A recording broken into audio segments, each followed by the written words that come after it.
እንዴት ከረማችሁ? ከአንድ ወር ገደማ አካባቢ ስብሰባ ነበረን እንደ መንግስት። በዚያ ስብሰባ ላይ የሚቀጥለውን ዓመት ስራ ከማቀዳችን በፊት ከተለያዩ ህብረተሰብ ክፍሎች ጋር በጅምላ ሳይሆን እንደየሴክተሩ ሁኔታ ተወያይተን ግብአት መሆን የሚገባቸው ጉዳዮች ካሉ ለእቅዳችን ግብአት አድርገን ነው ዓመቱን መጀመር ያለብን የሚል ውሳኔ ተወስኖ ነበር። በዚያ ውሳኔ መሰረት የተለመደው አይነት ውይይት ብቻ እንዳይሆን የሚጨበጥ ግብአት ማግኘት እንዲቻል ውይይቱ ከታች ጀምሮ በዞን በከተማ ደረጃ ከዚያም በክልል ደረጃ እየበሰለ በሀገር ደረጃ ግብአት ሊሆኑ በሚገባቸው ጉዳዮች ያተኮረ ውይይት ለማድረግ ነው ያቀድነው። ዛሬ የመጀመሪያው ውይይት የሚጀምረው ከንግዱ ማህበረሰብ ከሁሉም ክልል ከተውጣጡ ሰዎች ጋር ነው። በዛሬ ውይይታችን ከዚህ ቀደም የተወያያችሁባቸው አንኳር ጉዳዮች ካሉ ቀድመው እነሱ ቢነሱ ከዚያ በኋላ በየትኛውም መስክ ጥያቄ አስተያየት ያለው ሰው ነፃ ሆኖ ግን ደግሞ በርከት ያሉ ሰዎች እንዳሉ ታሳቢ አድርጎ አጠር አድርጎ ሐሳቡን እንዲያነሳ ይፈቀዳል። ዲሞክራሲያዊ መድረክ ነው። ፍሬያማ ውይይት እንዲሆን እዚህ ያልገቡ የንግዱ ማህበረሰብ አባላት ከእናንተ ውይይት የተነሳ ጥያቄያችን ሐሳባችን ተነስቶልናል ብለው እንዲያስቡ የሚያስችል ቢሆን ይመረጣል። ከዚህ ባሻገር የተወያያችሁባቸው ጉዳዮች ካሉ ለማድመጥ ከዚያም የጎደሉ ጉዳዮች ካሉ ለመስማት ዝግጁ ነን። አብዛኛውን ነገር እኛ ለመስማት ነው የመጣ ነው። የግድ እዚህ የሚባል ነገር ካለ እንላለን። የቀረውን ግን ወስደን ተወያይተን የእቅዳችን አካል አድርገን እንሰራበታለን።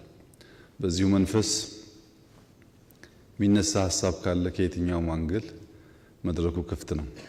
ክቡር ጠቅላይ ሚኒስትር እንደ ወትሮው ለግሉ ዘርፍ ለሰጡት ልዩ ትኩረት ክብር ብሎም ይህንን ፕሮግራምም ስላዘጋጁልን ምስጋናችን የላቀ ነው።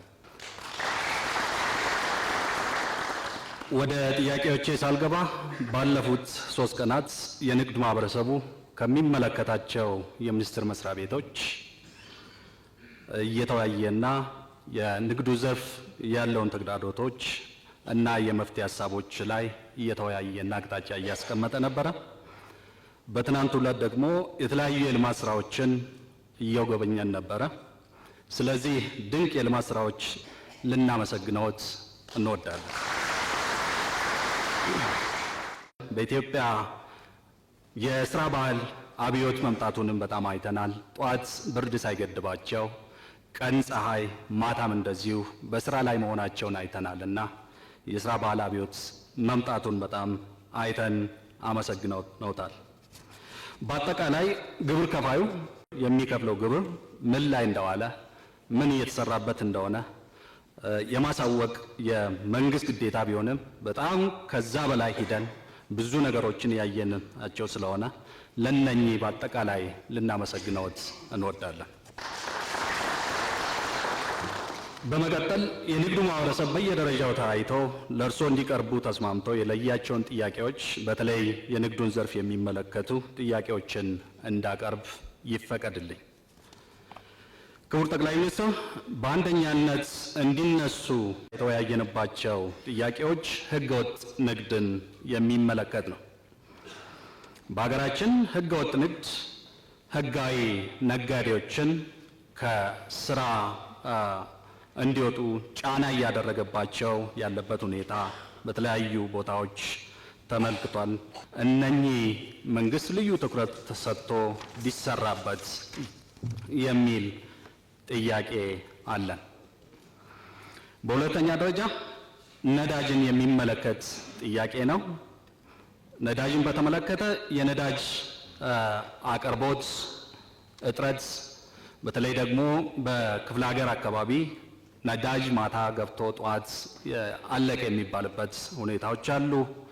ዋጋ በተለያየ የወጣ ዋጋ ጨምሮ የሚሸጥበት የነዳጅ የትርፍ ህዳጎ ከዚህ በፊት ተጠንቶ የቀረበ አለ። ነገር ግን ስቲል ማሻሻያዎች አልተደረጉም እና የነዳጅ የትርፍ ህዳጎም መሻሻያ እንዲደረግበት የሚል ጥያቄ ተነስቷል።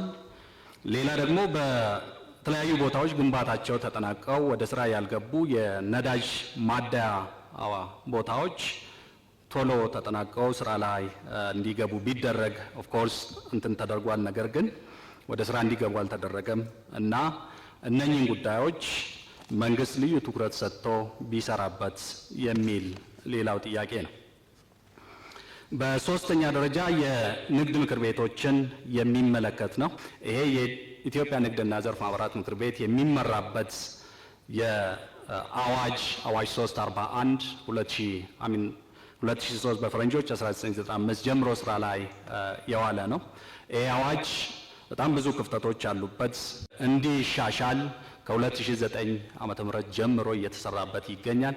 ፋይናሊ ድራፍቱም ሁሉም የተስማማበት ወደ ፍትህ ሚኒስቴር ሂዶ እስካሁን በተለያዩ ምክንያቶች አልጸደቀምና እንደው ልዩ ትኩረት ተሰጥቶ ይህ ፕሮክላሜሽን እንዲጸድቅልን በታላቅ ትህትና እንጠይቃለን። በአራተኛ ደረጃ የማቀርበው ጥያቄ የፋይናንስ አቅርቦትን በተመለከተ ነው።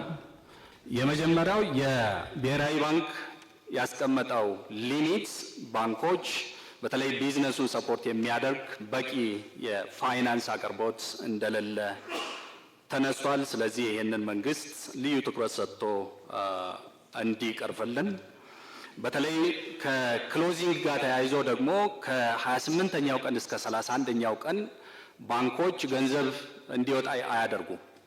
ምክንያቱም የባንክ ማኔጅመንትም ሰራተኛው የሚገመገመው እንደ ኬፒአይ አድርጎ የሚወስዱት ባንክ ውስጥ ያለው ዲፖዚት ስለሆነ ያቺ ጊዜ እንደምንም ገንዘብ እንዳይወጣ ያደርጉና በአንደኛው ሁለተኛው ቀን ደግሞ አላስፈላጊ የሆኑ ኢቨን ባንኩንም ሊጎዳ የሚችሉ ዊዝድሮዋሎች ይኖራሉና ይሄም ስርዓት መስተካከል መቻል አለበት የሚል ነው።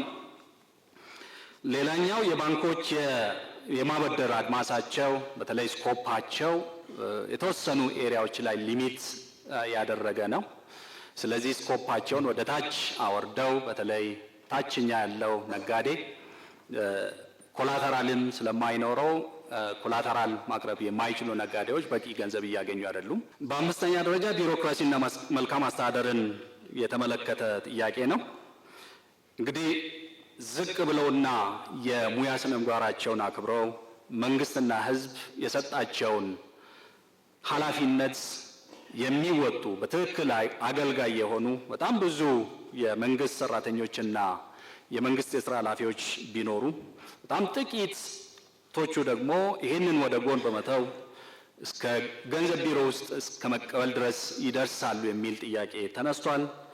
ከፍተኛ የእውቀትና የልምድ እጥረት ያለባቸው ባለሙያዎች ተብሎ እዛ ውስጥ ያሉት እንደዛ አይነት ችግር እንዳለ እና የአገልጋይነት ስነ ምግባር የሌላቸው የመንግስት ሰራተኞችና የስራ ኃላፊዎች ስላሉ ይህንን መንግስት ልዩ ትኩረት ሰጥተው እንዲቀርፍልን የሚል ጥያቄ ተነስቷል። ሌላው ሰላምን የሚመለከት ነው። የራሳችን ሮል እንዳለ እናውቃለን። ስለዚህ መንግስት ዘላቂ ሰላምን ከማስፈን አኳያ ምን እያሰበ ነው? የፕራይቬት ሴክተር ውስጥ ሚናም ምን ሊሆን ይገባል ብሎ ያስባሉ? ምን አሳይመንት ይሰጡናል? የሚል ጥያቄ ተነስቷል። ሌላው ህገወጥ ኬላዎችና ቀረጦችን የሚመለከት ነው። በተለያዩ ቦታዎች ህገወጥ ኬላዎች፣ ቀረጦች በየቦታው ተዘርግተው ያለ ደረሰኝ ገንዘብ የመቀበል የኮቴ ክፍያ ተብሎ የሚከፈሉ የሚጠየቁ ክፍያዎች እና ሌሎች አሁንም የንግዱ ዘርፍ የራስ ምታት እየሆኑ ናቸውና እነኚህን መንግስት ልዩ ትኩረት ሰጥቶ እንዲሰራበት በታላቅ ትህትና እንጠይቃለን። የመጨረሻው የኢኮኖሚክ ዲፕሎማሲን በተመለከተ ነው። በተለይ በዲፕሎማቶቻችን ዙሪያ ያሉ ክፍተቶች አሉና እነኚህም የኢኮኖሚክ ዲፕሎማሲ ልዩ ትኩረት ተሰጥቶ ቢሰራበት በጣም ጥሩ ለውጥ ሊመጣ ይችላል ብለን እናስባለን። በጣም አመሰግናለሁ። እኛ ሀገር በርከት ያሉ የባንክ ስትራክቸሮች አሉ። ሞርጌጅ አለ፣ ልማት ባንክ አለ፣ ሌሎች በብሔርም የተደራጁ ባንኮች አሉ። ኢንዱስትሪን ግን ቀጥታ የወከለ ባንክ የለምና ምናልባት የፋይናንስ ሴክተሩን ከማሻሻል አኳያ የኢንዱስትሪ ባንክ የሚኖረን መንገድ ቢመቻች እንላለን። በሁለተኛነት ማነሳው ከዚህ ከመስሪያ ቦታ ጋር ተያይዞ ነው። ክቡርነቶ ለኢንዱስትሪው የጀርባ አጥንት ሆኖ የሚያገለግለው የመስሪያ ቦታ ነው። ይህንን ደግሞ መንግስት በተቻለው አቅም እየሰራ እየገነባም የኢንዱስትሪ ፓርኮችን እያለማ ለአምራች ኢንዱስትሪ ባለሀብቶች እያከፋፈለ እየሰጠ መሆኑ የሚታወቅ ቢሆንም በተለይ ዝቅተኛ የሆኑና በማይክሮ ደረጃ ያሉ አምራቾች በተገነባላቸው በተለምዶ ሼድ በምንላቸው ቦታዎች ላይ ስራቸውን እየሰሩ የሚገኙ ሲሆን እዛም ላይ እየገጠመ ያለው ችግር 5 ዓመት የሚል ሕግ ተቀምጧልና ያው የክራይ ሼዶች ስለሆኑ 5 ዓመት በኋላ ለቃችሁ ትወጣላችሁ ይባላሉና እዚህ ላይ ትልቅ ችግር እየገጠማቸው መሆኑን እንዲታወቅልን እንፈልጋለን። ሌላው በሶስተኛ ደረጃ ማነሳው ከግብአት አቅርቦት ጋር ተያይዞ በተለይ ከዚህ ከማዕድን የግንባታ እቃዎች ማምረቻ ከሌሎችም ግብአቶች ከሀገር ውስጥ የሚመጡት ከአዲስ አበባ በብዛት ስለማይገኙ ከክልል ነው የሚመጡትና ትልቅ የሆነ የደረሰኝ ይሹ አለ። ግዢ መጠናቸው በጣም በብዙ ሺህ ብር ነው የምንገዛቸውና ግብአት ላይ ይሄ ፕሮብሌም እየገጠመን ነውና ከክልል አመራሮች ጋር ተሰናስሎ ደረሰኝ የሚገኝበትን ጉዳይ ቢመቻች የሚል ነገር አለን። ሌላው በእውነት ክቡርነቶ በሚገርም አይነት ሁኔታ በሀገራችን ውስጥ ኢንዱስትሪያሊስት፣ ነጋዴ፣ አምራች እየተከበረ የመጣበት አይነት ሁኔታ ነው ያለውና በእርሶ የስልጣን ዘመን በዚች አጭር ጊዜ ይህን አይነት ምልክት ማየት በራሱ በእኛ ትውልድ ላይ እድለኛ ከሚያስብሉን ነገሮች መሀል አንዱ ነውና የአገልግሎት አሰጣጥ መቀላጠፉ ንግድ ፍቃዶቻችንን በኢንተርኔት ከማደስ ጋር ጀምሮ ንግድ ፍቃድ ቤታችን ቁጭ ብለን ከማውጣት ጋር ተያይዞ የተለያዩ አገልግሎቶች በጣም ቀላል በሚባል አይነት ሁኔታ ንግድንም ኢንዱስትሪንም ኢትዮጵያ ውስጥ ማሳለጡ ብዙ የሚከብድ አይነት እንትን አልሆነም። በቀላሉ ብዙ ነገሮች ፕሮሰስ እያደረግን ያለ ነው። ይሄ የሚበረታታ ሲሆን ከአገልግሎት አሰጣጥ ጋር በተያያዘ ከዚሁ ጋር ምናልባት ከሼዶች ግንባታ ጋር ተያይዞ ከመሬት ጋር በተያያዘ ኢንዱስትሪዎች ብዙ ጥያቄዎች አሏቸው። ቅድም ያልኳቸው የሚደነቁ ነገሮች እንዳሉ ሆነው ሼዶችን ገንብቶ ማቅረብ ስራ ላይ ግን መንግስት ደከም ብሎ የሚታይበት አይነት ሁኔታ አለና እነዚህ የኢንዱስትሪ ፓርኮችን በብዛት አልምቶ ቅድም መጀመሪያ በሁለተኛ መጠይቄ ላይ እንዳቀረብኩት ሼዶችን ገንብቶ ለነዚህ ለተሸጋጋሪዎች እየሰጠ የሚሄድበት መንገድ ትንሽ ድክመት የሚታይበት ነውና ይሄን ለማረም በእናንተ በኩል ምን ሊሰራ ይገባል፣ ምን እየተሰራ ነው የሚለው ቢታይልን እንላለን። ሌላው ከገበያ ጋር አምስተኛ ማነሳው ነገር ከገበያ ጋር በተያያዘ መንግስት ለኢንዱስትሪያሊስቱ መንግስት ለንግዱ ማህበረሰብ ገበያ የማስፋት ኃላፊነትም ግዴታም አለበት ብዬ አስባለሁና ይሄ በእናንተ በኩል ተጠናክሮ መቀጠል አለበት። ግዢዎች በህግ ደረጃ 100% በኢትዮጵያ ውስጥ እንዲፈጸሙ በተለይ የመንግስት ግዢዎች እንዲፈጸሙ እንላለን። ክቡርነቶ ከኢንዱስትሪ ጋር ተያይዞ በ2015 በእኛ ከዚህ ከፕሮፐርቲ ታክስ ወይም የንብረት ታክስ ጋር ተያይዞ የወጣ የተበተነ የፋይናንስ ቢሮ ያስተላለፈው ሰርኩላር ነበርና ይሄ ሰርኩላር የኢንዱስትሪውን የካሬ ሜትር መጠን በስም ገልጾ አላስቀመጠም። በሚገርም አይነት ሁኔታ ሰርኩላሩን ምናልባት እርስዎም አይተውት ሊሆን ይችላል። የጭቃ ቤትን በተመለከተ በካሬ ሜትር ክፍያ አለው። የቦሎኬት ቤት በካሬ ሜትር ክፍያ አለው። የኮንዶሚኒየም በካሬ ሜትር ክፍያ አለው። የሌሎች ህንፃዎችም የንግድ ቤቶችም ቢሮዎችም በካሬ ሜትር የሚከፈልበት ክፍያ አለ። ኢንዱስትሪን የተመለከተ ክፍያ ግን የለውም። የእኛ እንድንከፍል የተደረገው በሱቅ ታሪፍ ነው። ከዚህ ከኢንዱስትሪዎች ጋር ተያይዞ ክቡርነቶ የመብራት አቅርቦት በአንጻራዊነት ድሮ ከነበረው በጣም የተሻሻለ መጥቷል። አሁን መብራት ኃይል በዚህም አጋጣሚ መብራት ኃይልን አመስግነ ነው አናቅምና መመስገን መቻል አለበት። ከሪፎርሙ በኋላ አቅርቦቱን መብራት ይግባልኝ ሲባል ቆጣሪ መትከሉ፣ ትራንስፈርመር መትከሩ፣ ሌሎች አፈጻጸሞች በሚገርም አይነት ሁኔታ መሻሻል አምጥተዋል። በሚታይ በሚዳሰስ አይነት ሁኔታ ግን የመብራት መቆራረጡ ክቡርነቶ ሊሻሻል አልቻለም። ይህን ያዙልኝ እላለሁ ከመብራት ጋር ተያይዞ። ሌላው ከዚሁ ከኢንዱስትሪ ጋር ተያይዞ በ10ኛ ደረጃ ማነሳው ከተኪ ምርት ጋር ተያይዞ ተኪ ምርት ስትራቴጂ መንግስትም በትኩረት እየሰራ ነው። በተለይ የእርሶ ኢንዱስትሪውን ዞሮ አነቃቅቶ የማየት በጥልቀት እየተሰራበት ያለበት አይነት ሁኔታ ነው ያለውና ኢትዮጵያን እርሶ የሚያስቧት ኢትዮጵያ እንድትሆን ለማድረግ ስናስብ የራሳችንን ምርት ማምረት መቻል አለብን። የተኪ ምርት ስትራቴጂ የለውም፣ ኢንሴንቲቭ የለውም። በምን መንገድ ሳፖርት እናርጋቸው ተኪ ምርቶችን 100% ሀገር ውስጥ እየተኩ እያመረቱ ያሉበት አይነት ሁኔታ ነው ያለው እና እነዚህ በ10ኛ ደረጃ እንዲያዙልኝ ይፈልጋለሁ። ከዚህ ሲቀጥል በ11ኛ ደረጃ የምንይዘው ከዚህ ከኢትዮጵያ ታምርት ጋር ተያይዞ ክቡርነቶ የዚህ የኢትዮጵያ ታምርት ስትራቴጂ በተለይ ተኪ ምርት ላይ ምርቶቻችንን እንድናስተዋውቅ በከፍተኛ ደረጃ እየረዳን ስላለ በኢንዱስትሪ ውስጥም ከፍ ያለ ምስጋናዬን ማቅረብ እፈልጋለሁ። አመሰግናለሁ። ሰላም ለአምራቹና ለነጋዴው ማህበረሰብ ብሎም ለሁሉም ወሳኝ እንደሆነ ይታወቃል። ስለዚህ መንግስት በዚህ ዙሪያ ላይ በቅርበት ከነጋዴው ማህበረሰብ ጋር እንዲሁም ደግሞ ከባህላዊ የአፈታት ስርዓት ሀገራችን ያላት ከመሆኑ አንጻር ባህላዊ አባቶች ወይም ካልቸራል ሊደርስ ከሃይማኖት አባቶች በቅርበት እስከታች ድረስ በየጊዜው በአሳታፊነት መወያየት ብንችልና በጋራ እኛም እርሶን ደግፈን ሰላማችንን ማስከበር ማምጣት ብንችል በሚል ተወያይተናል። በሁለተኛ ደረጃ እንዲታይልንና በእርሶ መፍትሄ እንዲሰጥልን ያስቀመጥነው አንኳር ነጥብ የግብር ትመናን ወይም ግመታን፣ የታክስ ምርመራን ወይም ታክስ ኦዲትን በተመለከተ ነው። የግብር ግመታ ወይም ትመና ሙያዊ ብቃት በሌላቸው ባለሙያዎችና ኮሚቴዎች በአሁኑ ሰዓት በስፋት እየተካሄደ መገኘቱ ትልቅ ቅሬታን በነጋዴውና በአምራቹ ላይ እያስነሳ ይገኛል። ሌላው የተለየ ቀመር ተሰርቶለት የሚሄድ ስላልሆነና ሳብጀክቲቪቲ ማተር በደንብ ስለሚበዛበት ይህ የሚገመተው ግምት ከአንዱ ሱቅ ወይንም ከአንዱ አምራች ወይንም ከአንዱ ነጋዴ እና ከሌላው ጥናትን ቤዝድ ያደረገ ባለመሆኑ ይህ መሰረታዊ ችግር ሆኗል። በመሆኑም ልዩ የሆነ አሰራር ተበጅቶለት ቢሰራ።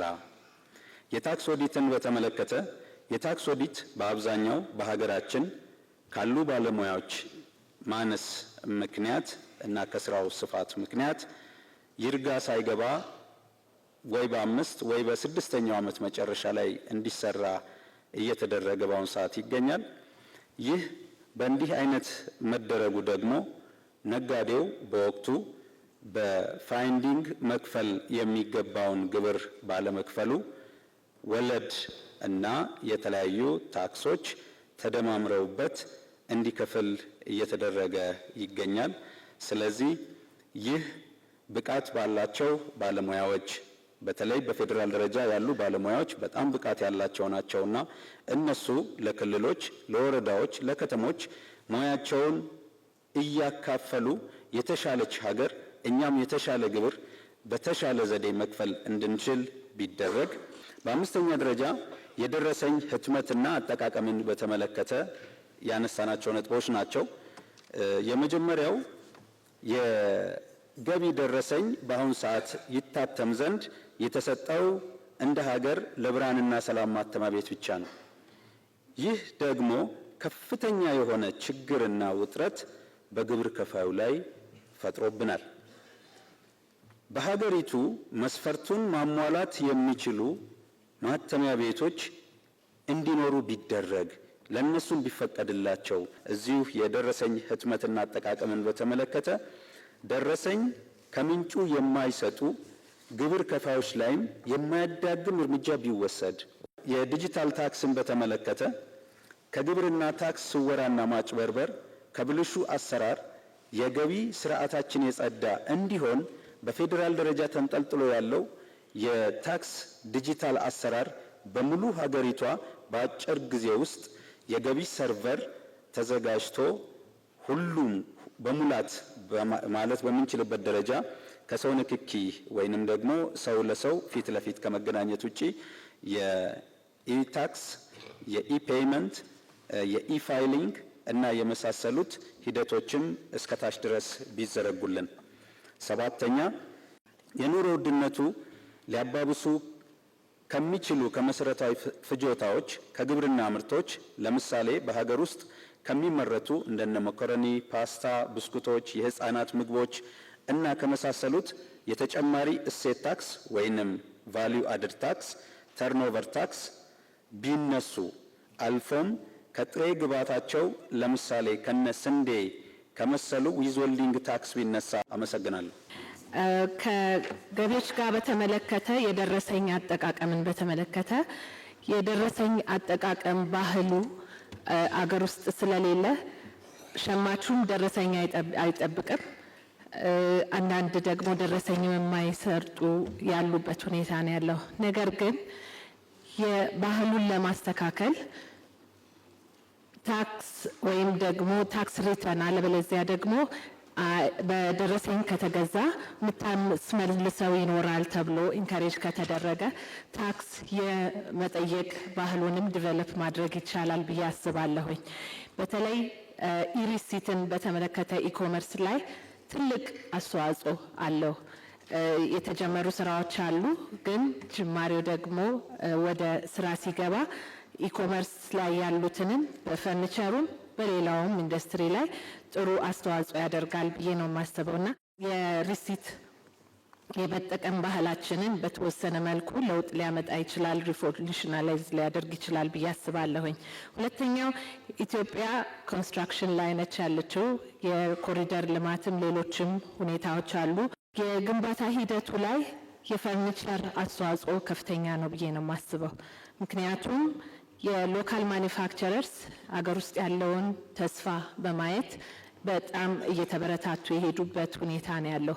አሁን ደግሞ ኢምፖርት ማድረግ በመፈቀዱ ሌሎች ሁኔታዎች ውስጥ ወደ ማኒፋክቸሪንግ በማስፋፊያም ከገቡ በኋላ ብዙ የብድር ሂደቶች አልፈው ከሄዱ በኋላ የመፈቀዱ ሁኔታ ጥሩም ሊሆን ይችላል። ግን ሌሎች ደግሞ ስትራቴጂክ የሆኑ ደግሞ ውሳኔዎች በመወሰን ወደዛ መግባት ይፈልጋል።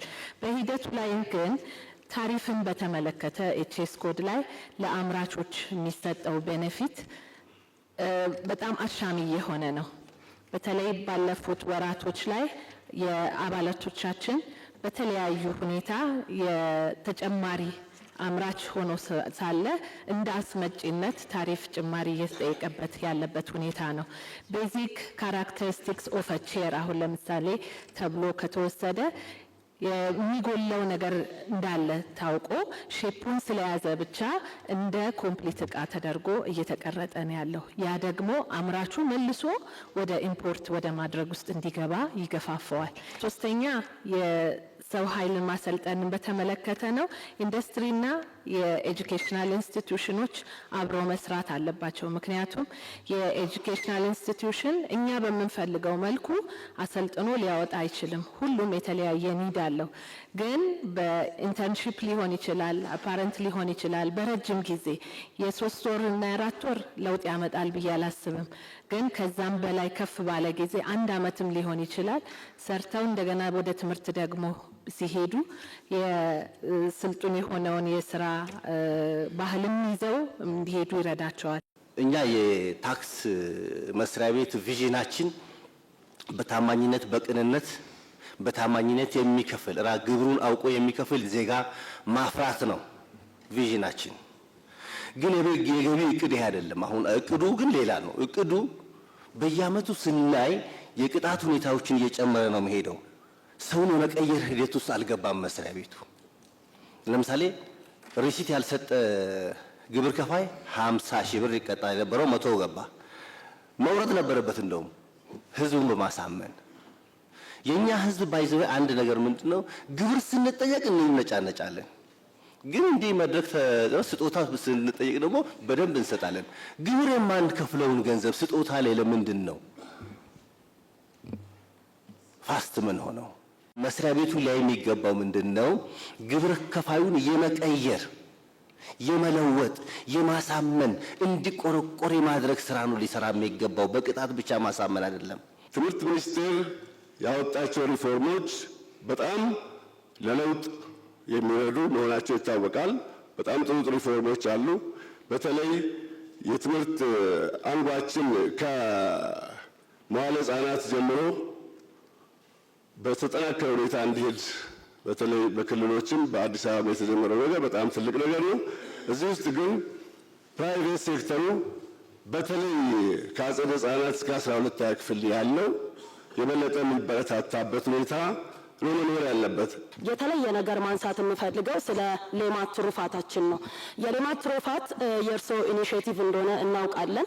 በጣም ብዙ የሀገር ውስጥና የውጭ ሀገር ሚዲያዎችም ሳይቀር 1000 ዶሮ ተሰጥቶ እዚች ሀገር ላይ ምን ለውጥ ሊመጣ ነው፣ 5 ላም ተሰጥቶ እዚህ ሀገር ምን ለውጥ ሊመጣ ነው ሲሉ የነበረበት ግን ደግሞ ኢትዮጵያ ውስጥ ፋንዳሜንታል የሆነ ለውጥ ያመጣ እንቁላል 15 ብር 16 ብር ከነበረበት ተመልሶ ወደ 5 ብር ከ56 ብር እንዲሸጥ ያደረገ በጣም ትልቅ እርምጃ የተወሰደበት፣ ወደ ወተት ስንመጣ ከ80 ብር 38 ብር ድረስ ወደ ታች ወርዶ ሲሸጥ የነበረበት ነበረ። የሌማት ትሩፋታችን በጣም ብዙ እናቶችን በጣም ብዙ ወጣቶችንም ያሳተፈ ፕሮግራም ነበር በመላው ሀገሪቱ።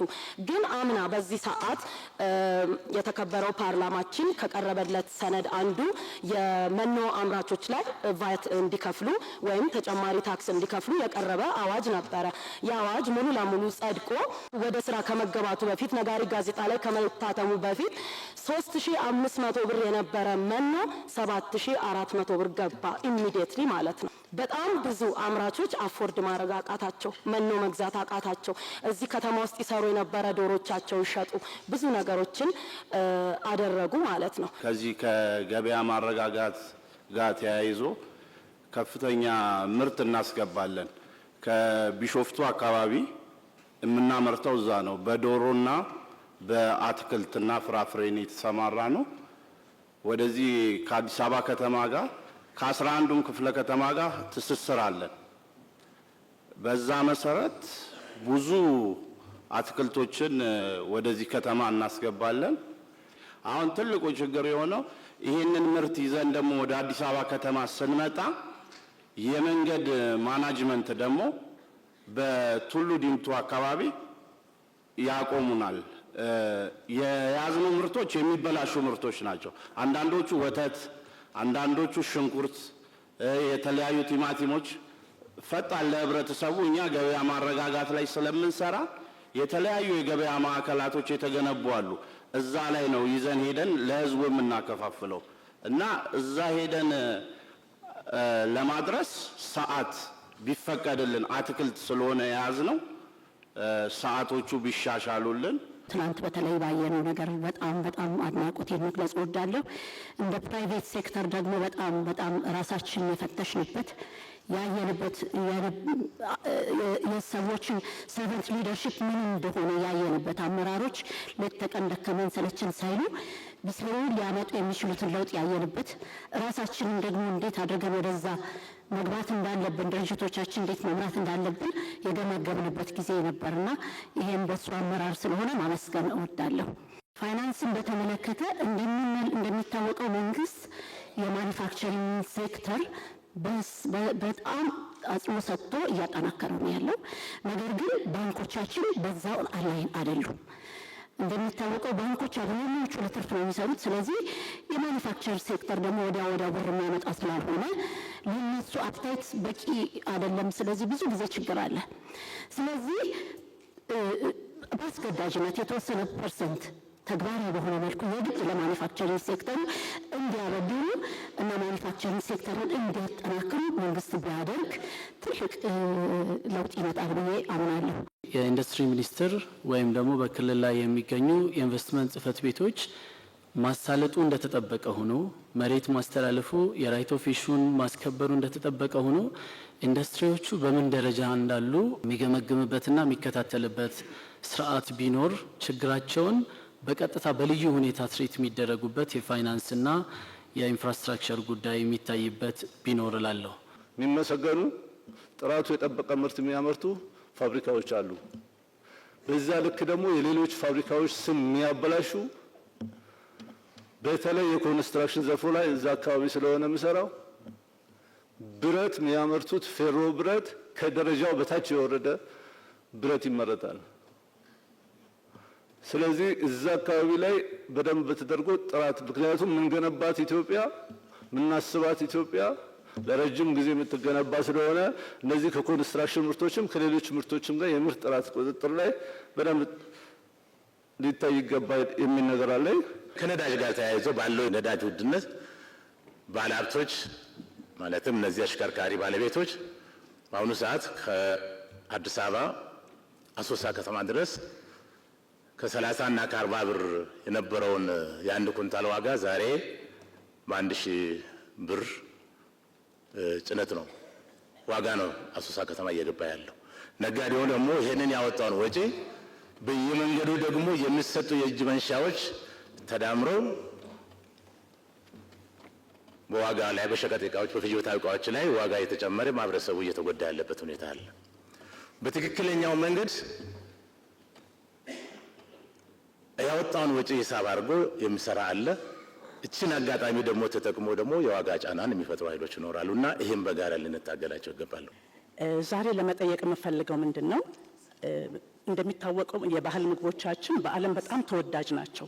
ይህንንም የምናስመሰክረው በውጭም ሆነ አገር ውስጥ በሚገቡ ቱሪስቶች ምግባችን በጣም ተወዳጅነት አለው። ነገር ግን እስካሁን ባለን የአሰራር ሁኔታ ማለት ምንድነው እነኚህ ምግቦችም ሆነ አሰራራቸው በኮቴጅ ኢንዱስትሪ የተወሰነ በመሆኑ ለውጭው ዓለም ስታንዳርድ መጠበቅ ላለበት ዓለም ማቅረብ አልቻልንም። ነገር ግን እነኚህ ምርቶች በተለይ አሁን እንጀራን ብንመለከት ካለው የኒውትሪሽናል ይዘት ስንመለከተው በጣም ለሰፊ ገበያ መቅረብ ሲችል ግን አሁንም ውስንነቱ የአመራረቱ ውስንነት ገድቦናል። በዚህም ኢኖቬሽን እዚህ ላይ ትልቅ ትኩረት ቢሰጠው ምክንያቱም እንደ ትንንሽ ድርጅቶች አር&ዲ መስራት በጣም ይከብዳል እና እዚህ ላይ ትኩረት ቢሰጠው ይሄን ለማለት ሲሆን ኢንቨስትመንትን በተመለከተ ደግሞ እንጀራና የባልትና ውጤቶች ሲታይ እንደ ኢንዱስትሪ አይታይም በሚል የኢንሴንቲቮች አይሰጡትም። ነገር ግን ኢንሴንቲቭ ደግሞ እንደምንመለከተው ወደ ከኮቴጅ ኢንዱስትሪ ወደ ትልቅ ኢንዱስትሪ እንግባ ብለን ስንል ማሽነሪዎች መምጣት ይኖርባቸዋል። ማሽነሪ ለማምጣት ደግሞ ታክስ በነፊት ያስፈልገናል። እነኚህ ኢንሴንቲቮች ግን አሁን እየተሰጡ ባለመሆኑ ሲሆን በተጨማሪ ደግሞ ምንድነው እንደሚታወቀው ቴክኖሎጂ በጣም እየፈጠነ ነው እየሄደ ያለው። ቴክኖሎጂ ኪፕ አፕ ለማድረግ ከፈለግን ኢንሴንቲቭ የአንድ ጊዜ ብቻ ሊሆን አይገባም። ኢንሴንቲቭ ልክ እንደ ቴክኖሎጂው አብሮ ቀጣይነት ያለው ሊሆን ይገባልና እዚህ ላይ ቢታይ። ሌላው ደግሞ መጥቀስ የምፈልገው በማሽነሪ አካባቢ ለምሳሌ ከሎካል የሚሰሩና ከውጭ የሚገቡ ማሽነሪዎች እኩል አይታዩም። ግን ለሎካሉም ደግሞ ትልቅ ድጋፍ ሲደረግ የሚሆንልን ምንድነው አገር ውስጥ ያሉት ይበረታታሉ፣ ኢንሴንቲቭ ይኖራልና እዛ ላይ ቢታይ። የመጨረሻ ለማለት የምፈልገው ግን ምንድነው ሌላ ምግቦችን በተመለከተ ጤና ጎጂ የሚለው ምግብ ላይ ከፍተኛ ቁጥጥር ቢደረግ ኢትዮጵያ በየዘርፉ በየምታመርታቸው በየምትሰራቸው ሰርቪስ በምትሰጥባቸው ንግዶች ውስጥ ቶፕ 100 ብራንዶችን ኢትዮጵያ ልትፈጥር ይገባታል። አፍሪካ ውስጥ ተወዳዳሪ መሆን የሚችሉ ዓለም ላይ ተወዳዳሪ መሆን የሚችሉ በብራንዲንግ ብራንዳቸውን መሸጥ የሚችሉ ምርታቸውን ብቻ ሳይሆን ብራንዳቸውን መሸጥ የሚችሉ በመንግስት የተለየ ድጋፍና እገዛ የሚደረግላቸው ብራንድ ልንፈጥር ይገባል። እየተንደረደርን ያለነው ወደ ዓለም ገበያ ለመግባት ነው። ነገር ግን እንደ ኢትዮጵያ የፔመንት ጌትዌይ እንኳን ምርታችንን አገልግሎታችንን ለዓለም አቀፍ ገበያ የምናደርስበት ኢንተርናሽናል ካርዶችንና ኢንተርናሽናል የፔመንት ሲስተሞችን መቀበል የሚችል ፔመንት ጌትዌይ ያስፈልገናል። ኢትዮጵያ ቴሌኮም ጥሩ ጅማሮዎችን ጀምሯል። ሎካል የሆኑ የኢኮሜርስን ላውንች አድርጓል። ቢቱቢ በኢንዱስትሪ ሚኒስቴር ድጋፍ ጋር አብሮ የሚሰራ የኢኮሜርስ ስራ ተጀምሯል። እነዚህ እንግዲህ ኢኮሜርስ ኢትዮጵያ ውስጥ አንዳንድ ግለሰቦች በግል ከሚያደርጓቸው የኦንላይን ግብይቶች በዘለለ በአንድ ፕላትፎርም ኢትዮጵያ ልክ እንደ አማዞን በመንግስት ድጋፍ ካልሆነ ይሄ በግሉ ሴክተር የሚቻል አይደለም። ትልቅ በጀትና አቅም የሚጠይቁ ስለሆኑ ስለዚህ እንደነዚህ አይነት ኢኮሜርሶች አድገው ምርታችንን ለዓለም የምንሸጥበት በአፍሪካ ውስጥ ተወዳዳሪ የምንሆንበት የኢኮሜርስ ፕላትፎርም ሊሰራ ይገባልና አመሰግናለሁ ስለተሰጠኝ እድል። የዌስተርን ሀገሮች ሃይ ኤንድ ባየርስ ይሄ በእጅ የተሰራውን በእንጨት እንደዚህ የተሰራውን ነገር እየመጡ ያዩ ትልቅ ቦታ ትልቅ ቫልዩ ሰጥተውት ሃይ ኤንድ ባየርስ በሚል በጣም በውድ ዋጋ ነው የሚሸጡት። በዚህ ስራ ላይ ያሉት ሰዎች ግን ያንን ያክል ሊበረታቱና ብዙ ነገር ሊያደርጉ ሲችሉ በጣም ብዙ የሚቀር ነገር አለ። ለነሱ አቴንሽን ቢሰጥና በዚህ ሙያ ያሉትን ሰዎች ብናግዛቸው፣ መንግስት በዚህ አንድ ነገር ቢፈጥር፣ እኛ ብዙ ጥናት አድርገናል፣ ብዙ ሄደንበታል።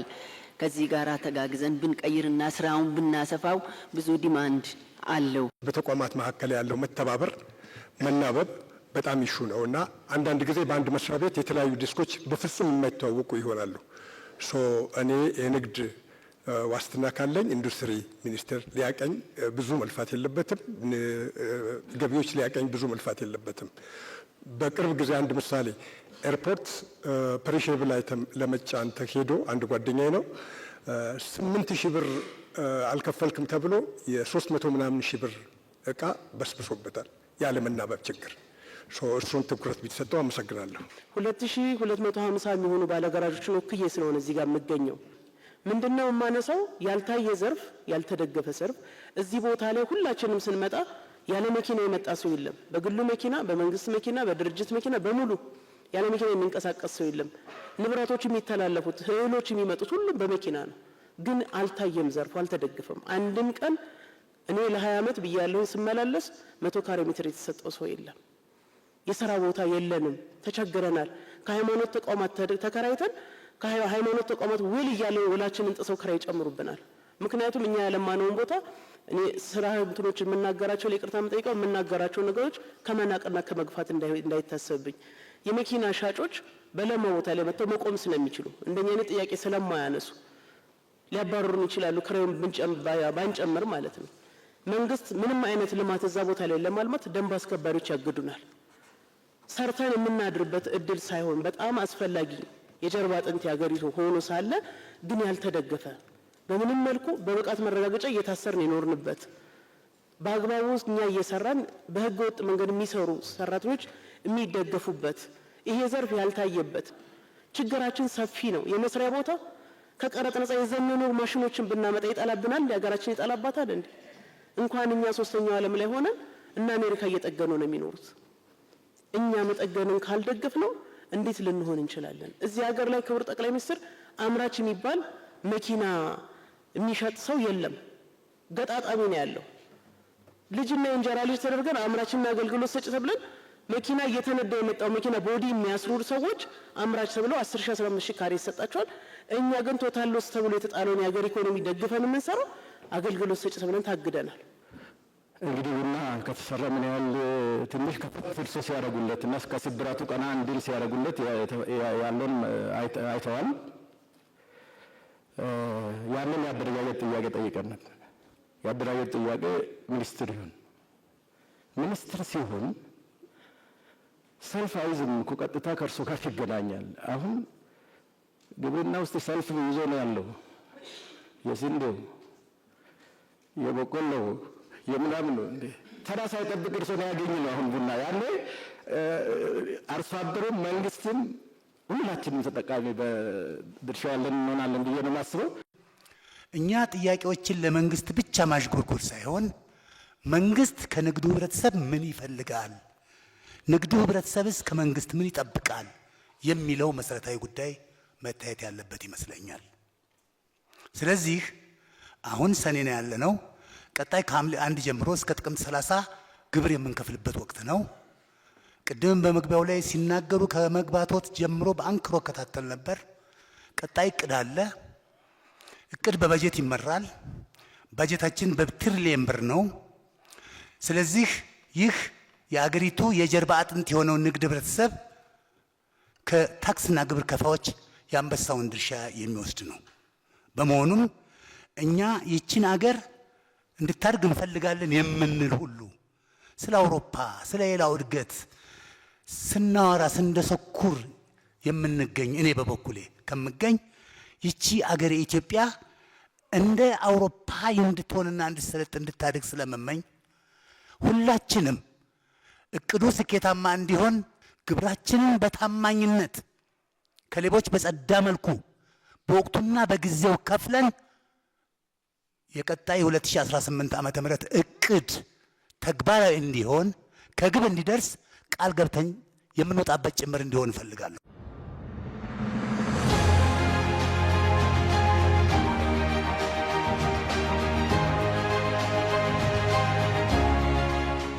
የመጀመሪያው ሐሳብ ገበያና ንግድ ለአንድ ሀገር እድገትና ውድቀት ከፍተኛ ድርሻ አላቸው። ገበያ ሀገር ይገነባል። ገበያ ዕውቀት ያሸጋግራል። ገበያ ስልጣኔ ያመጣል። የአኗኗር ዘዬ ይለውጣል። እናንተ ባንኮክ፣ ቻይና፣ ዱባይ በሄዳችሁ ቁጥር በሸጣችሁ በገዛችሁ ቁጥር ብዙ ነገር ትማራላችሁ። ያን ደግሞ በደረጃው እዚህ እያመጣችሁ ኢምፕሊመንት ታደርጋላችሁ። ገበያ ዝም ብሎ ብር የሚገኝበት ብቻ ሳይሆን ስልጣኔ የሚቀዳበትም ሀገር የሚገነባበትም ለአንድ ሀገር ኤግዚስተንስ ህልውና በጣም ወሳኝ ነገር ገበያን ለሀገር ህልውና እንደ ማቆያ፣ እንደ መሰልጠኛ፣ እንደ መሸጋገሪያም ጭምር ነው የምንወስደው መወሰድም ያለበት። ያ ካልሆነ በቀር አገር ሊጸና ሊገነባ አይችልም። ነገር ግን ኢትዮጵያ ሁለት ፈተናዎች አሉባት። አንደኛ የከረመ ፈተና ነው።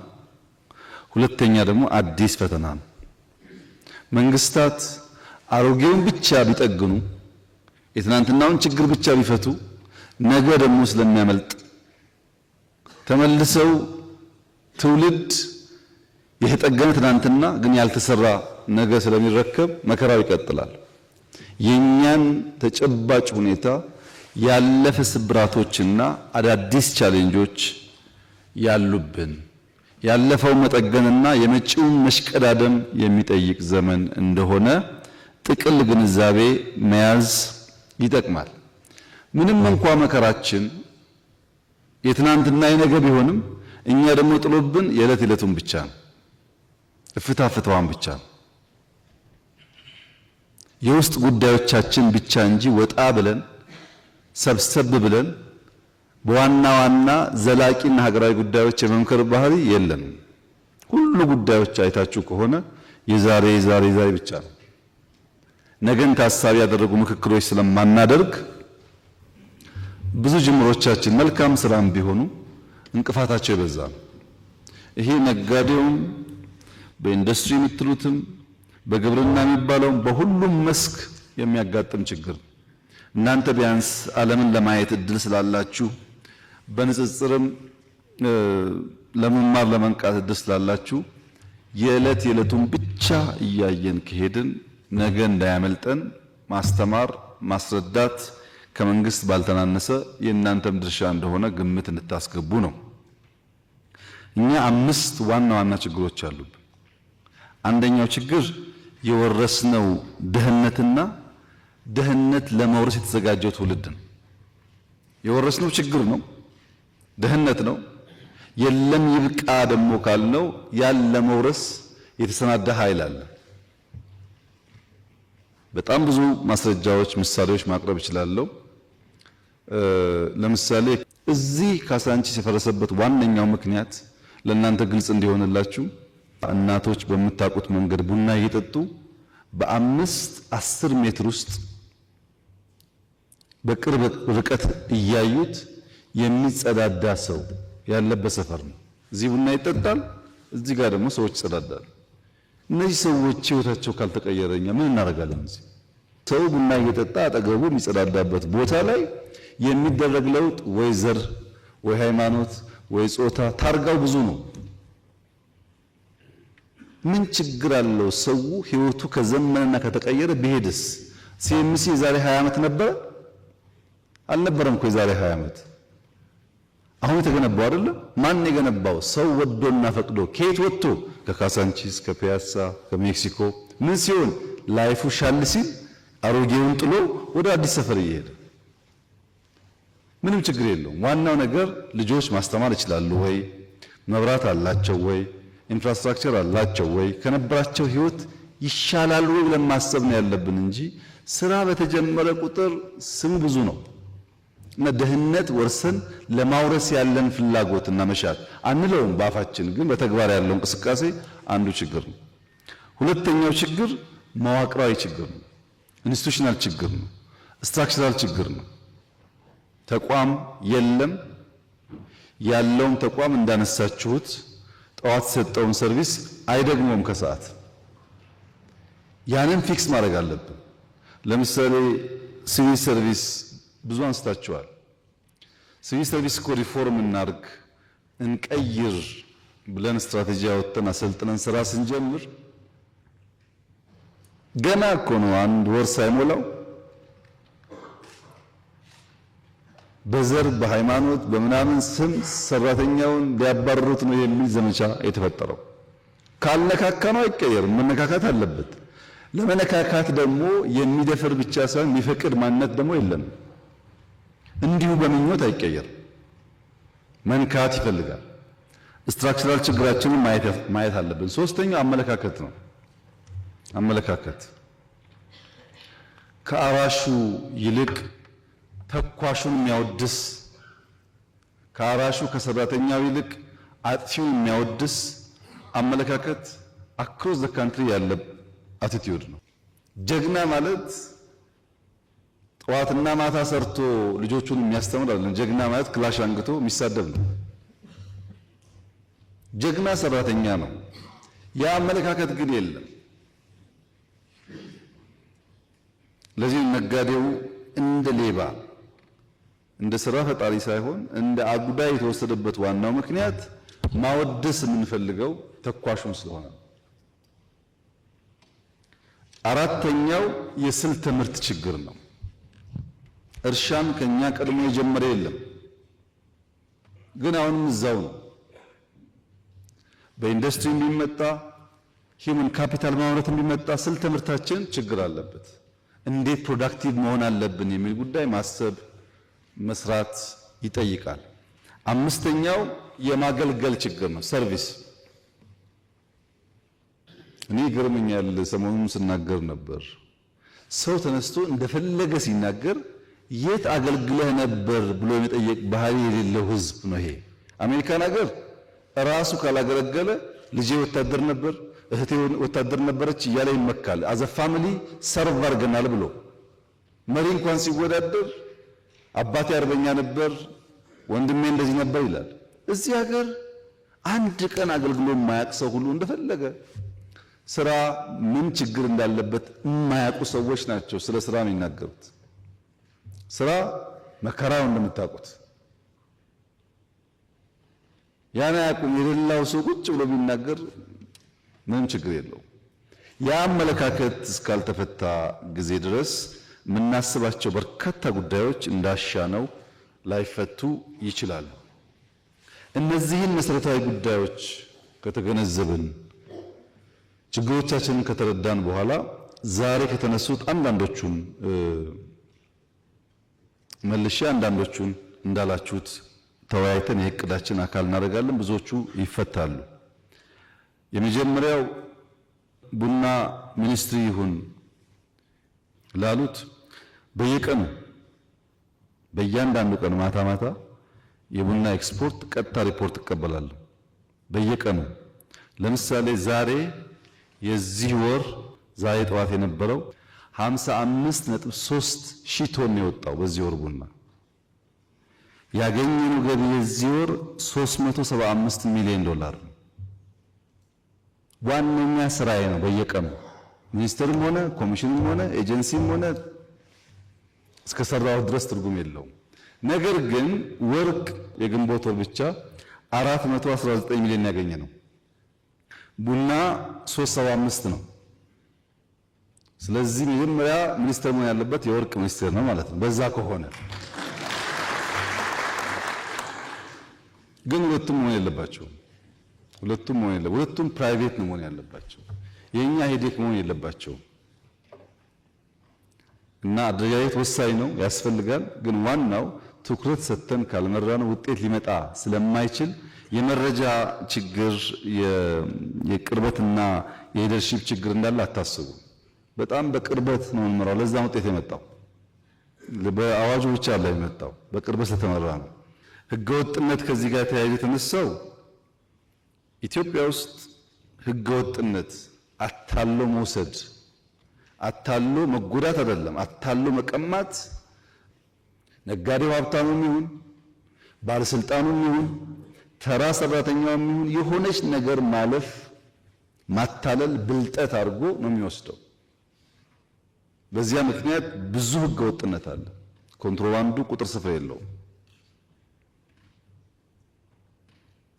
ነዳጅን ብቻ ስላነሳችሁ ነዳጅ እኛ እናመርትም። እንደምታውቁት እስካሁን ባለው ሁኔታ ገዝተን ነው የምናመጣው። ገዝተን ስናመጣ ደግሞ ህዝባችን እንዳይጎዳ ብለን ሰብሲዳይዝ እናደርጋለን። ብዙ ሰብሲዲ አለ። እኛ ሰፈር በሙሉ በጣም ውድ ነው ነዳጅ። በሙሉ ጎረቤቶቻችን አይወዳደርም። አንዳንዱ ከእጥፍ በላይ መሸጥ አለ። የኛ ሰዎች ለኢትዮጵያውያን ተብሎ በሰብሲዲ የገባውን ነዳጅ አስበውና አቅደው ወደ ሁሉም ጎረቤት ያወጣሉ። ወደ ሁሉም። በዚያ መሃል ተጎድታችሁ ይሆናል እናንተ። ግን ችግር ደግሞ አለኛ የገጠመን ሰብሲዳይዝ አድርገን በዶላር የምናወጣው ነዳጅ ኢትዮጵያን ሳይሆን ጎረቤት ሀገራት እየጠቀመ ስለሆነ ሁለት ነገር መሆን አለበት። ነዳጅ እንዳይወጣ የምትጠብቁ ደግሞ የምትጠቀሙ ነው መሆን ያለባችሁ። ይሄ በሁሉ ወርቅ እንደዛ ነው፣ የቁም ከብት እንደዛ ነው፣ ስንዴ እንደዛ ነው። ማጭበርበር ዕውቀት ስለሆነ ልክ እንደ ኢኖቬሽን ነው።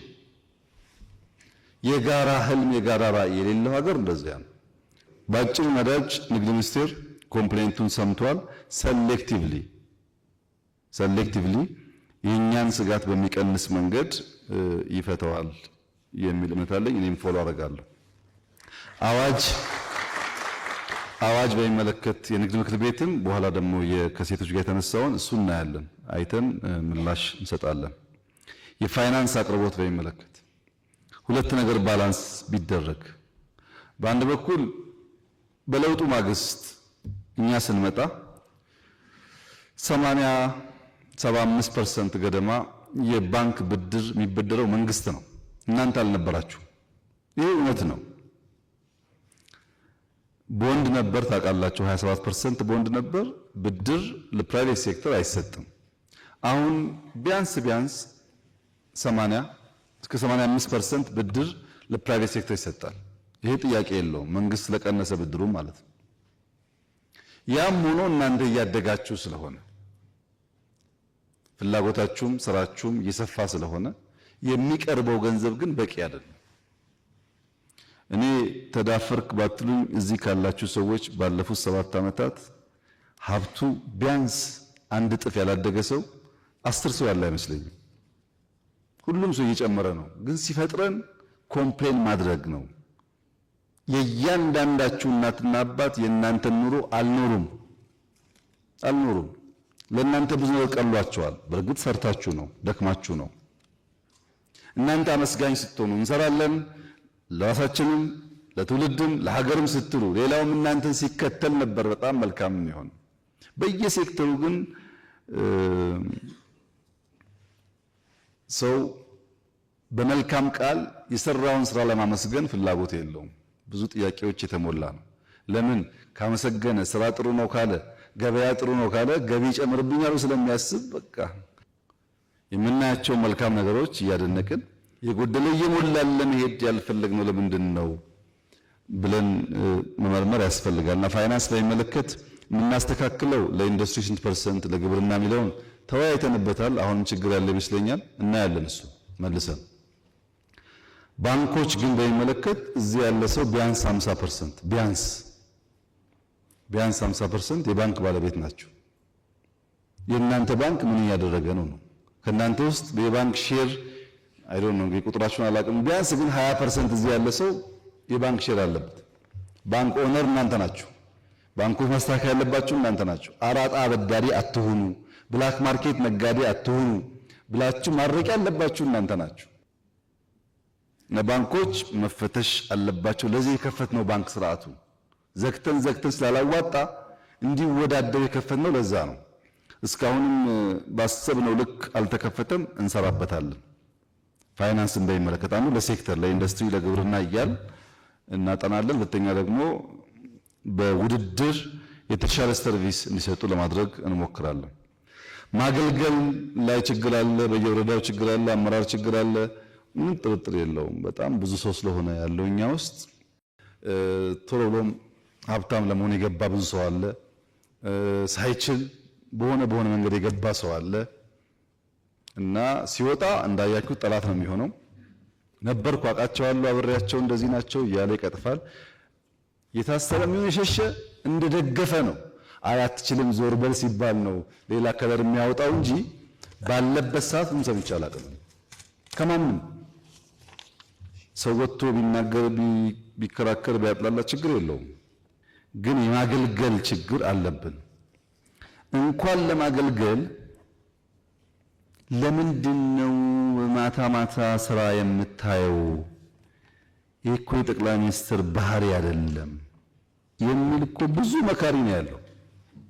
ነውር ይመስለዋል ስራ ማየት፣ መደበቅ ትክክል ይመስለዋል፣ ስራ ማየት ግን ነውር ይመስለዋል። እዚህ ሀገር ደግሞ እንዳያችሁት ካላያችሁት ስራ አይሰራም።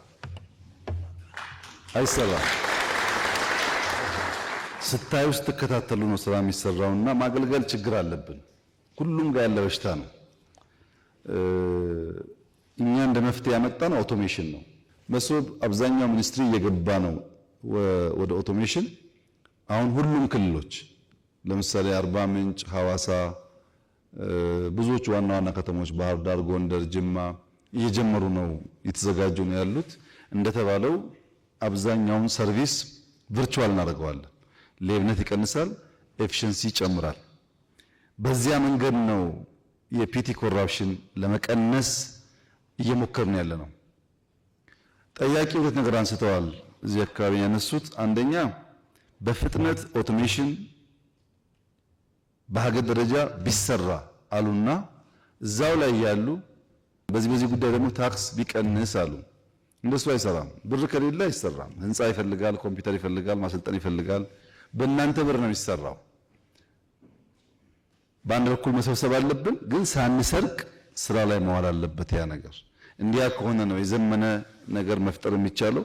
ኦቶሜሽኑን እናፋጥናለን አቅም በፈቀደ መጠን። ሌብነት በኦዲት የተነሳውን በደንብ እንፈትሻለን። በሁሉም ሰፈር በቃ መስረቅ፣ ማጭበርበር፣ መቅጠፍ ልማድ ነውና እኛም ጋር ኦዲተሮች፣ አንዳንድ ኃላፊዎች እንደዛ የሚያደርጉ ይኖራሉ። በቅርቡ በሚዲያ እንደተናገርኩት አሁን እርግጠኛ ሆኜ የምነግራችሁ መንግስታዊ ሌብነት ግን የለም። 100% እርግጠኛ ነኝ። በዚህ እኛ የምንለምናትን የምናገኛትን 100% የምናውለው ኢትዮጵያ ላይ ነው። 100%።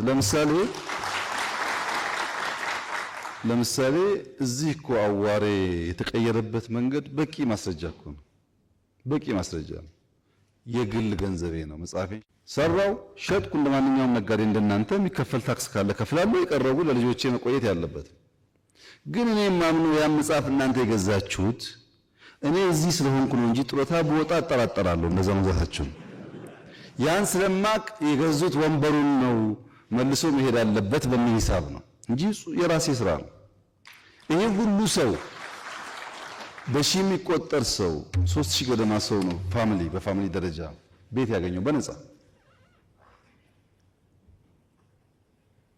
ሁሉም ሰው በዛ መንገድ ማገልገልን ከመረጠ ብዙ ነገር መቀየር ይቻላል። በእኔ እምነት ብዙዎቹ በቅርብ ርቀት ያሉ ሰዎች እንደዛ ናቸው። ሌብነቱ ግን 50% ያለው እናንተ ጋር ነው። በትንሹ 50% ሀብታም መሆናችሁን ለማሳየት በር ቀጠሮ እንዲከፈትላችሁ ስለምትፈልጉ ገና ሌብነት ያልተለማመዱ ወጣቶችን ሳይቀር የምታለማመዱ ግን እናንተ ናችሁ። ይሄን መካድ አይቻልም። እናንተ ካልሰጣችሁ አሁን ለምሳሌ ገቢ ላይ በገቢዎች ብቻ ሳይሆን በእኔ ኦፊስ የሚመራ ስትሪንግ ኮሚቴ አለ፣ ብዙ ሚኒስትሮች ያሉበት ስልክ አለ። እስቲ እውነት ከልባችሁ ከሆነ ፒቲ ኮራፕሽን ስትጠየቁ ደውሉልንና 10 ሰው እጅ ከፍንጅ እንያዝና ታያላችሁ ሰዎቹ ስራ ሲሰሩ። ከዛ በኋላ የሚያስቸግራችሁ ሚኒስተር ካለ እስቲ አንድ ሰው ማስረጃ ይስጠኝና አንድ ሳምንት አላቆየውም። አምጡ ግን ማስረጃ በሌለበት ግማሹ በዘር ግማሹ በሃይማኖት ግማሹ በሰፈር ሰው ለማጥላላት የሚያደርገው ነገር ደግሞ ለውሳኔ ጠቃሚ አይደለም። ካገዛችሁን ከተጋገዝን በእርግጠኝነት ብዙውን እንቀንሳለን። አትስጡ። አቃሉ ያስቸግራችኋል ለስራ ቀድማችሁ ጠቁሙ። አብረን እንያዛቸው።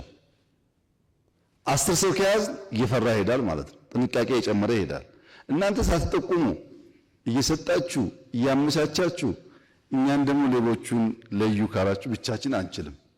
እንተጋገዝና ባናጠፋ እንኳን እንቀንሳቸው። ያን ለማድረግ ዝግጁ ከሆናችሁ በእኛ በኩል ዝግጁ ነን። ስልክ እንዳለን ይታወቃል። ከቸገራችሁም ተጨማሪ እናወጣለን። ቀድማችሁ ንገሩን። ልዩ ቲም እናዘጋጃለን፣ አብረን እንይዛለን፣ እርምጃ እንወስዳለን። እንደሱ እያደረግን ቢያንስ አይን ያወጣውን ሌባ ትንሽ ረገብ እናደርገዋለን። በዛ መንገድ እየፈታን ብንሄድ ነው ጥሩ የሚሆነው። እኔ ያለኝ አጠር ያለው መልስ እሱ ነው። ኢ-ሰርቪስ እናስፋፋለን። ብቃት የሰራተኛ ብቃት ላይ የሚመለከት ሁለት ነገር ታሳቢ ቢደረግ፣ አንደኛ የኛ ኤጁኬሽን ሲስተም ኢንዱስትሪው የበቃ ሰው ሊያወጣ አይችልም። እንዳትጠብቁ እሱን አንዱ ማስተካከል ያለብን ሶስተኛ አራተኛ ዓመት ሲደርሱ የግድ ኢንዱስትሪ ውስጥ ገብተው ካልሰሩ የክላስሩም ብቻ መያዝ የለብንም ብለን ጀምረናል። እናስፋፋዋለን። እሱ እደ ጥበብም ይሁን ጋራጅም ይሁን ሌላም ቦታ ተማሪ ሊመረቅ ከሆነ 1 ዓመት 6 ወር ማገልገልን እንዲማር ማድረግ አለብን። ቢኮዝ በክላስ የሚሰጠው ትምህርት ብቻውን በቂ ስላልሆነ ጀምረናል፣ እናስፋፋለን። እሱ ግን እናንተ ናችሁ ዋና አስተማሪዎች። ሰው ለመማር ዝግጁ ሆኖ እናንተ ጋር ከመጣ በኋላ እናንተ ናችሁ አስተምራችሁ ሰው የምታረጉት እንጂ የኛ ትምህርት ስርዓት አሁን ባለው ሁኔታ ትንሽ ውስንነት አለበት። ተጋግዘን እሱንም ማዘመን ይቻላል። ኤንኪዩአይ ላቦራቶሪ ላይ ኳሊቲ ላይ ስታንዳርድ ላይ በጣም ጥሩ ስራ የሰራ ነው። አላያችሁት ይሆናል እናንተ ግን ከሚያኮሩ ስራዎቻችን አንዱ እሱ ስለሆነ የተገነባ ነገር አለ፣ መጠቀም ያስፈልጋል። ሎጂስቲክስ መንገድ እዛ ቢገነባ ባቡር ቢገነባ መብራት የተባለው በሙሉ ትክክለኛ ኮንሰርን ነው። ዋናው ችግራችን ሎጂስቲክስ ነው። ግን አሁን ያለን አቅም ውስን ስለሆነ ትንሽ ጊዜ ይፈልጋል። ባቡር ስንዘረጋ መንገድ ስንዘረጋ ሪሶርስ ያለበት ቦታ ዘርግተን ሪሶርስ ለማውጣት አይደለም። ኢኮኖሚክ ቲንኪንግ አይደለም የነበረን ፖለቲካ ነው። ፖለቲካ ስለሆነ ብዙ ጣጣ መጥቶብናል። ለምሳሌ የስኳር ፋብሪካዎችን ብንወስድ 13 ገደማ ስኳር ፋብሪካዎች አሉ። እያንዳንዱ ፋብሪካ የራሱ መልክዓ ምድር፣ የራሱ ታሪክ፣ የራሱ ልምምድ አለው። ግን የነበረው ኮርፖሬሽን ተብሎ በአንድ ኩባንያ ስር ገብቶ የማይሰራው የስኳር ፋብሪካ የሚሰራውን እየገደለ አንዱም ስኳር ፋብሪካ ደሞዝ መክፈል አይችልም። ደሞዝ ተውትና ትርፋማ መሆን። አሁን በቅርቡ ነው ወንጂ ነፃ ያወጣ። ወንጂ ግን 60-70 ዓመቱ ነው። አትራፊ የነበረ ነው። ሌላ ጋር ለጥፈውት እንዳያተርፍ አድርገው ነው ያበለሻሹት። እሱን ለማውጣት ገና 7 ደረስን። አሁንም 6ቱ ደሞዝ አይከፍልም። ዛሬም ኤግዛምፕል ነው። ኢንዱስትሪያል ፓርክ ብላችኋል ቅድም። እኔ አይመስለኝም። እኔ ኢንዱስትሪያል ፓርክ ላይ ኢንቨስት ማድረግ ዝግጁ አይደለሁም አሁን። ምክንያቱም ምንድነው ኢንዱስትሪያል ፓርክ 13 ገደማ አለን፣ 10 ጨረስን እኛ ነን። ሁሉም በዳ ነው። እዳቸውን መክፈል ገና አልጀመሩም። ታስታውሱ ከሆነ ለውጭ ባለሀብት ለኤክስፖርት ተብሎ ሼዶቹ ሰምታችሁ ይሆናል። ይሄ ከውጭ ባለሀብት አነስተኛና ጥቃቅን 1 ሚሊዮን 2 ሚሊዮን ብር ይዞ መጥቶ ዘሆል ሼድ ይዟል። ታክስ ከናንተ በላይ ሌባ እሱ ነው። አገሩ ነግዶ አያውቅም። አነስተኛ ጥቃቅን ነው። እሱ ይሰገሰግና ዘሆል ንግድ ስርዓቱን ብላክ ማርኬቱን ያው እንደምታውቁት ያደርጋል። ለዚያ ነው ኢንዱስትሪያል ፓርክ ለሎካል አምራቾችም ይሰጥ ብለን የወሰን ነው። ግን አሁን ትርፋማ ቀርቶ ራሱን ያልቻለ ኢንዱስትሪያል ፓርክ እያየን ሌላ ኢንቨስትመንት አናደርግም። ፕራይቬት ሴክተር ግን እናበረታታለን። አሉ እኮ የሚገርም ኢንዱስትሪያል ፓርክ የሰሩ ሰዎች አሉ፣ ከኛ ፓርኮች ያላነሰ። ወደሱ የሚገቡ ሰዎች ካሉ ለማገዝ ዝግጁ ነው። በመንግስት ደረጃ ግን አይመስለኝም። ሰላም ብዙዎቻችሁ አንስታችኋል። ሰላም ትክክለኛ ዴፊሲት ነው። ግን መጥፎ የሚሆነው ምንድነው? ተቃዋሚ ፓርቲ ይሰበሰብና ሰላም ቢመጣ መንግስት ቢያስብበት፣ ባለሀብት ቢመጣና መንግስት ቢያስብበት። እንደዚህ ጥሩ አይደለም። ከኃላፊነት ባንሸሽ። እኔ እዚህ ውስጥ ያላችሁ ሰዎች ምን ያክል እንደዛ እንደሆናችሁ አሁን ዳታ ስላልያዝኩ አልናገርም። በእርግጠኝነት ግን የኢትዮጵያን ሰላም የሚያናጋው 60% የኢትዮጵያ ሀብታም ነው። 60% ሰዎቹን በብር የሚቀልበው እዚህ ያለ ሀብታም እና የቀለባችሁ ፋይናንስ እያደረጋችሁ መልሳችሁ እኔን ሰላም ብትሉኝ አይሆንም። ሰላም ከፈለጋችሁ ፋይናንስ አታድርጉ እና አትርዱ፣ ምከሩ፣ ይምጡ። ከመጡ በኋላ እኛ የምንፈልገው ያያችሁትን ብልጽግና ነው የምንፈልገው። ለብልጽግና ደግሞ ሰላም ያስፈልጋል። ጎበዝ ከሆኑ ችግር የለውም አብረን ብንሰራም። ጎበዝ ከሆነ ስራ የሚያውቅ ሰው ከሆነ መማር የሚፈልግ ከሆነ አብረን መስራት ፍላጎታችን ነው። አሁን ሰላም እየተባለ ያለው ቢዝነስ ነው። ኮንትሮባንድ ወርቅ፣ ነዳጅ እንዳይሄድ ማድረግ ነው እኮ ሰላም ማለት። ሰው አግቶ ብር አምጡ ማለት አይደለም። ቢዝነስ ነው እኮ ንግድ። ልክ እናንተ እንደምትነግዱት ያ ደግሞ ግብር የለውም፣ ታክስ አይከፈልበትም። ሰው ይታገታል፣ ብር አምጣ ይባላል። ንግድ ነው። በእኛ በኩል ዝግጁ ነን። ሰላም ይፈልግ ሰው ካለ ምንም ችግር የለውም። እናንተ ጫካ ብር አትላኩ፣ እኛ ደግሞ በሰላም ይመጣ ሰው ካለ እንቀበል፣ የሚወያይ ካለ እናወያይ፣ የሚቀጣ ካለም እንቅጣ። ህግ ማስከበርም ስራችን ስለሆነ ያን እያደረግን በእርግጥ በጣም ቀንሷል አሁን ያለው ነገር። አብዛኛው ወሬው የሚበዛው ግን አሁንም ቢሆን ሰላም በጣም አስፈላጊ ነገር ስለሆነ ተባብረን ብንሰራ ጥሩ ይመስለኛል። ኬላዎች ሁለት ችግር ነው ያለው ኬላ ላይ እንዴት እንደምናደርግ እንዴት እንደምታግዙን እናያለን። አንደኛው ችግር ከሞያሌ ለምሳሌ ሐዋሳ ድረስ 10 ኬላ ቢኖር ኤግዛምፕል ነው። ከሞያሌ ጀምሮ በአይሱዙ ስር በምናም መኪና ስር ተነስቶ ወይ ወርቅ ወይ ክላሽ ወይ ጥይት ተበይዶ ተጭኖ ይመጣል። ምንም ኬላ ከሌለ በየቀኑ አዲስ አበባ ብዙ ፈንጅ ብዙ ቦምብ ይገባል ማለት ነው።